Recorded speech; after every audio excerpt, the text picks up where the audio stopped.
Okay, so hello and welcome to this video tutorial for RC Hibbeler's Engineering Mechanics Statics.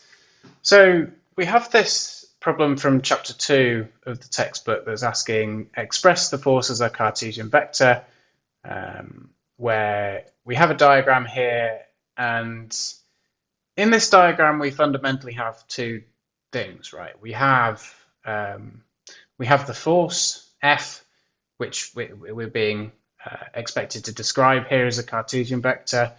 But we don't just have this force, we also have this AB idea, right, which we could treat as vector AB, right? And by looking at the diagram, it would indicate to us that AB and force F are in line with each other. So if we want to understand the direction of force F here, it might make sense to first understand the direction of AB. So let's go ahead and do that. So the x component of AB, let's have a look at the diagram. So we've got this 2 meter idea here and this 4 meter idea here. So evidently its x component is 2, 4 minus 2. Y component, let's have a look. Looks like it's acting 3 in the positive y direction.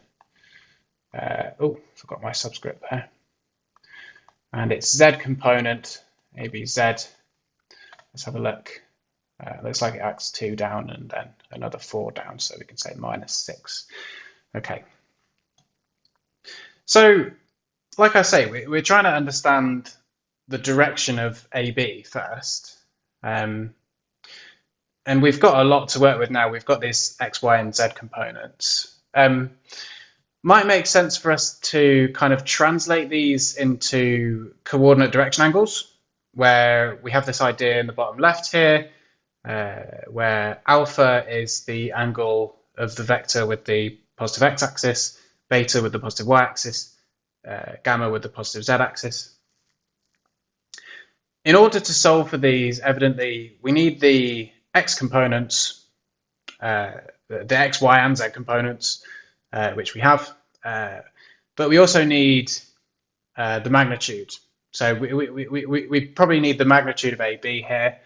Let's just go ahead and solve that then. So we can say that is equal to the square root of 2 squared plus 3 squared plus 6 squared, which gives us a value, let me just check my notes here, of 7. Okay, so as I said before, let's try and determine alpha, beta, and gamma for AB here. So we could say that the cos of alpha in this case is equal to 2. Why did I say 2 and write 3? 2 over 7.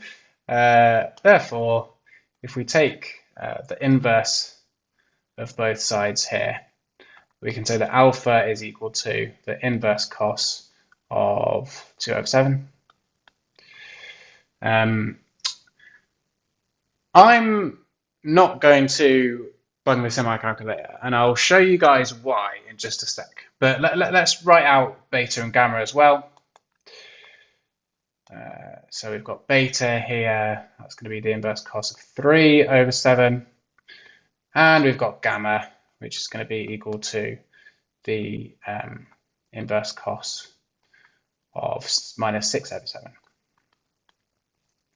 So we have alpha, beta, we essentially have alpha, beta, and gamma for AB, understanding that AB and force F are in line with each other.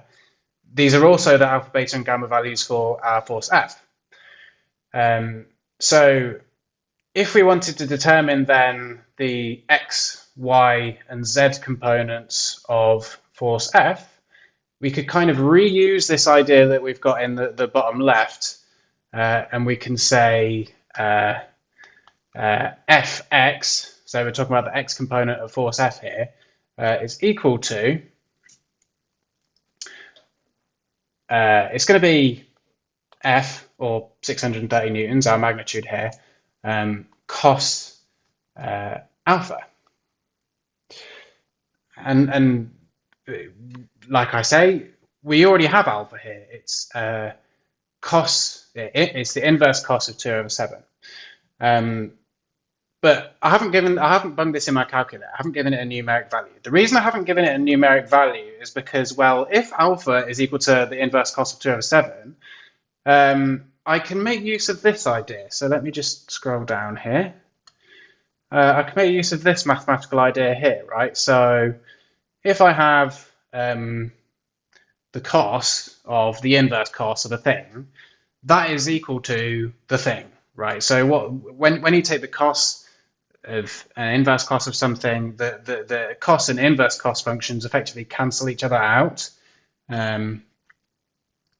So when I take this here and kind of substitute it in for alpha, this is going to give me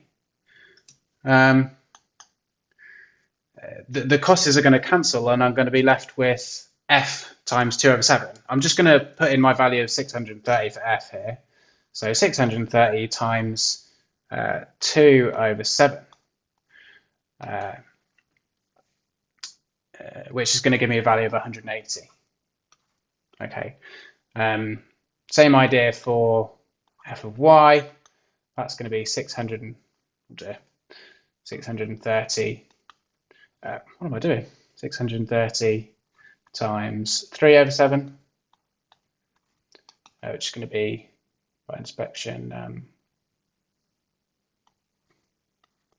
270. And my z component here is going to be 630 times minus 6/7. So that's going to give me minus 540. Okay, just to make some room here, I'm just going to get rid of this this little idea that I wrote down here. Come on.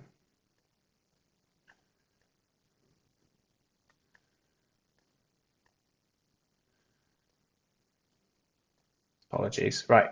So we have our x, y, and z components here. To be complete, let's go ahead and write out our Cartesian vector. So we just pull out the black pen here. We can say that vector f is equal to 180 I plus 270 j minus 540 k. And there we have it. That's our answer. So if you have any questions or comments about that problem, please feel free to leave them down in the comment section down below. Otherwise, thank you very much for watching.